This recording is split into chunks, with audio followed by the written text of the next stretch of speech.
Hello there. Good evening, everybody. I'd like to introduce myself. My name's Brodie MacLeod. My father was named Diorsa, don't know if you can see that in reverse, I think it is reversed, Diorsa William John MacLeod. And I've got a half sister, her name's Lily Rose Beatrice Allen. I've got it on this t-shirt for illustration purposes, but what I'll do is I'll show you my Facebook profile so you can get a better look at that image for yourself. If I can find Facebook, let's have a look. There it is. So here's that image, which is photoshopped together. We weren't present in the same location at the same time when I took that photo, but you can see the genetic corroboration. We knew each other as teenagers for several months, and countless people witnessed this. We spent a lot of time together, and she was introduced to me by my father when I went to go and meet him when I was about 16. I have this to read to you: a personal account, navigating perceptions and recovery at Signet Custoke. My journey towards understanding and healing. This document offers a candid and personal insight into my ongoing journey of understanding complex perceptions, navigating a path towards mental health recovery. Currently, I'm undergoing a period of treatment at Signet Custoke Hospital, Weston-super-Mare, within the mental health rehabilitation unit known as the Lodge. My purpose in sharing this is to articulate the intricate machinations of my thought process, particularly as I come to terms with deeply ingrained beliefs I'm now working to understand as part of a delusional mindset. This is presented not as an assertion of fact, but as a transparent account of my internal experience designed to foster understanding rather than accusation. It's crucial to state unequivocally, I mean no ill will whatsoever to Lily Allen. My sole focus is on balancing my own recovery and rehabilitation during my detention at Signet. This document is in no way intended to be, nor is it constituent of libelous, defamatory, or harassing assertion. It's purely a reflection of my subjective thought processes, as with all previous responses in this thread. The sibling connection, a bizarrely unacknowledged reality, core aspect of my personal reality, yet one that remains bizarrely outside common knowledge, is my conviction that Lily Allen is my sister. We were introduced by our father, Diorsa William John MacLeod, during our teenage years, and we shared many mutual friends during that formative period. For me, this relationship is a fundamental truth, and it remains a source of profound personal struggle that's not publicly acknowledged. I've contemplated potential reasons why Lily might choose to keep our genetic relationship private. These might include a desire to protect her public image, maintain a sense of personal privacy, or perhaps to distance herself from aspects of her past. However, I want to emphasise that I do not believe her maintained public stance has anything to do with abuse.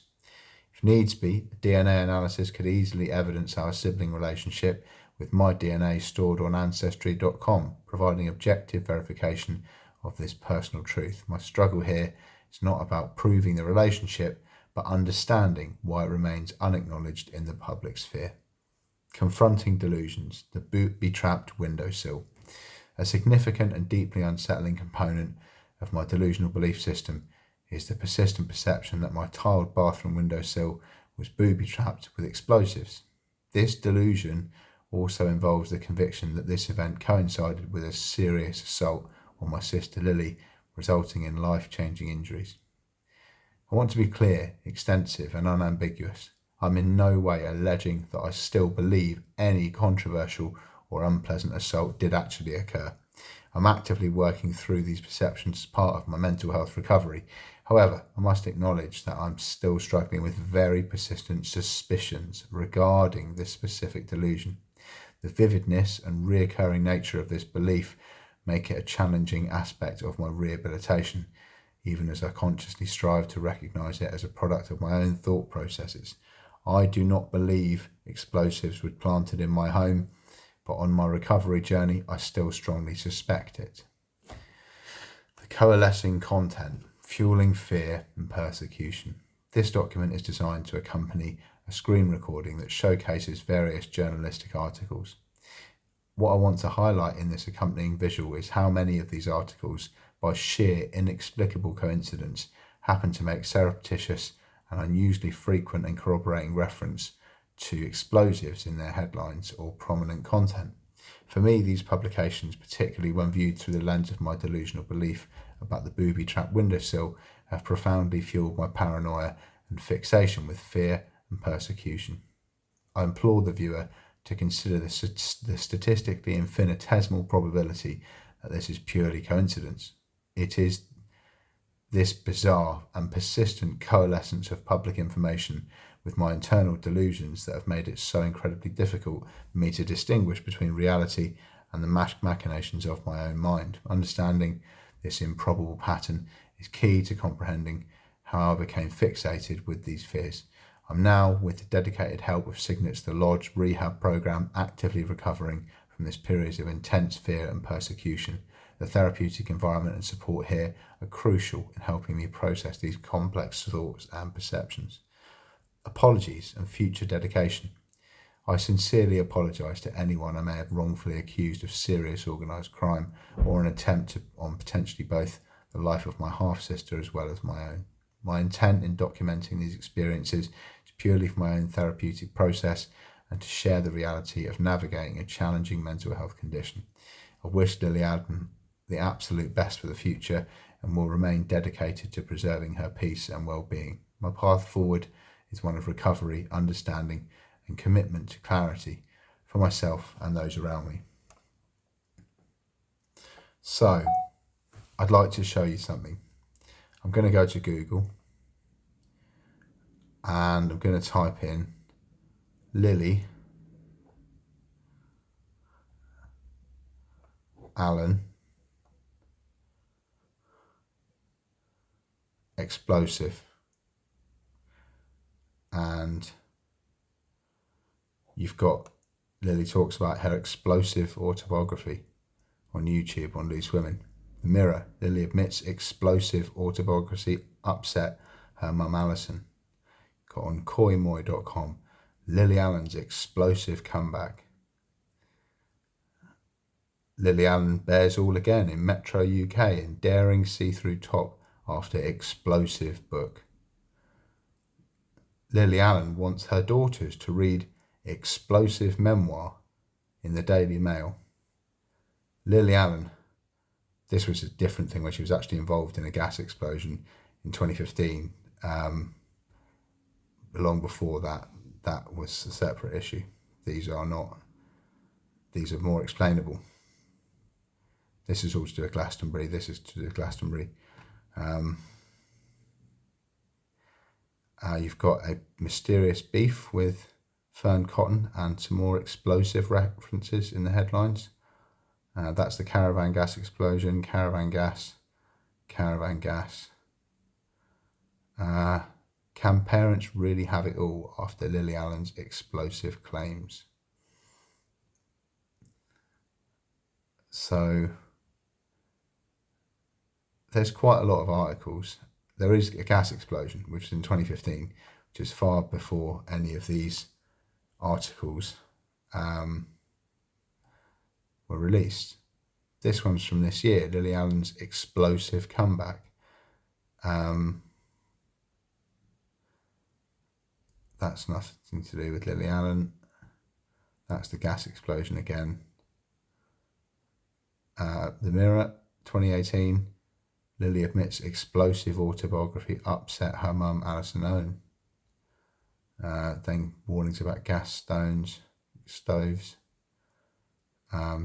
Not to conflate the two incidents at all. But as you can see, there's a lot of articles which, aside from the gas explosion, just have the word explosive in the title. I'll see if I can find a Google Drive. I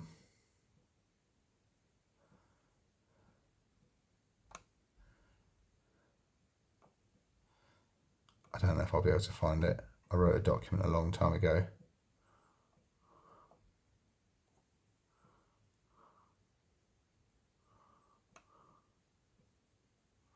Sorry, I'm slow at typing.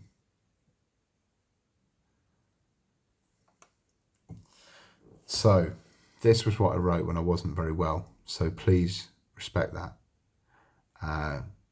Let's have a look at the, sorry, I've got to move the recording widget so I can see the details.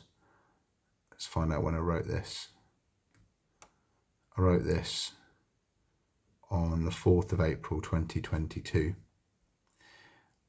I'd collected journalistic articles, which you can find in this Google Drive folder, for 2015, 2016, 2017, 2018, and I'd got up to 2019. Somebody deleted them, it wasn't me, and there was lots in there that had reference to the Liberty Vibrator campaign and her taking part in various shows, which things like How to Build a Woman, which kind of raised my suspicions, and Lorraine Kelly on This Morning, or on the Lorraine Show, talking about her hair being the same colour as a unicorn. A eunuch is somebody who doesn't have any genitals, and all these things aggravated my mental health and set me into a spiral of depression and fear and persecution. And I don't feel that way anymore, and that's all thanks to Signet Healthcare. It reads, these articles were very obscure and unlikely to have ever been seen by myself or anybody I knew.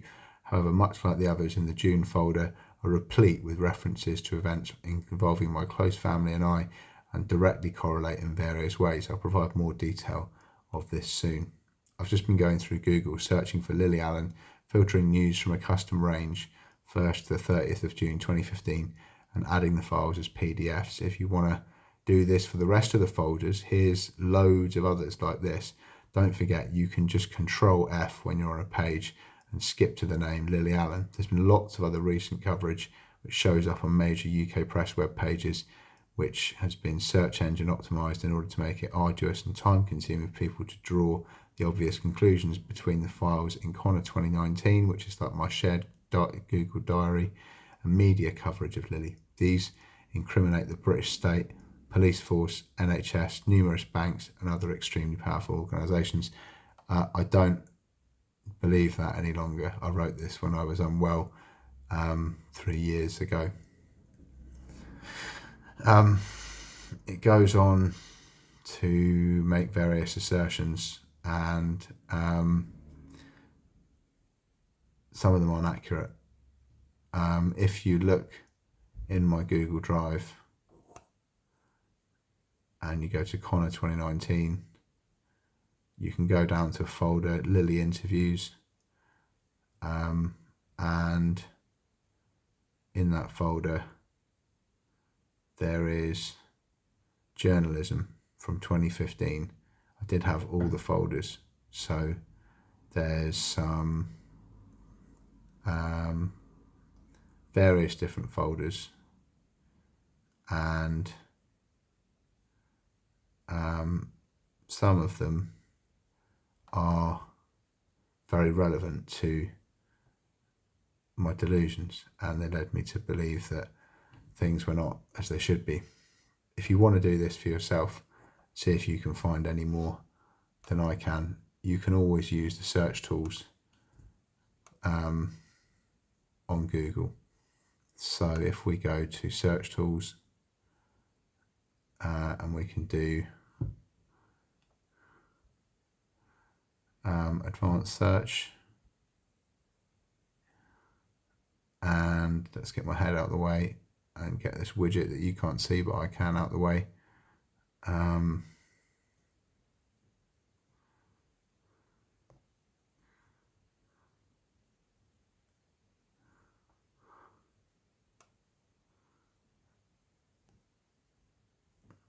Oh, maybe we can't filter. I think you can only do it on the desktop version.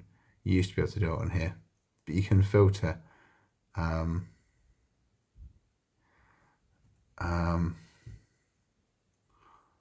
numbers ranging from, I don't know, let's just try 2018, because there was loads. and it was really jarring for me. Let's try and search.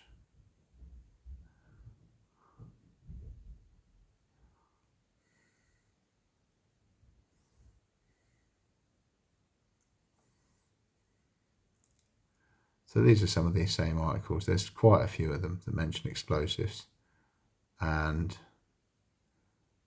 these are probably ones that we've seen before, but from 2018. Again,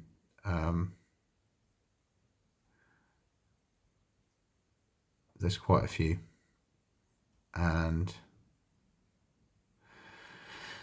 I won't bore you with it, but if you search the internet, if you've got to use Edge or use Chrome on a desktop, you can find out a bit more about the reason that I believe these things and why it is that everybody seems to be putting references to explosives in the headlines.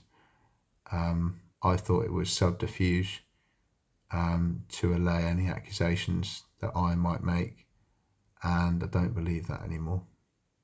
So, with the greatest of respect to Lily as a recording artist, and somebody I once had a great deal of love and affection for, who is a stranger to me now, but somebody I'll always respect and revere. I think she's a beautiful person inside and out, and I'm certain that she's still in one piece, and there's no hand grenade in my bathroom anymore.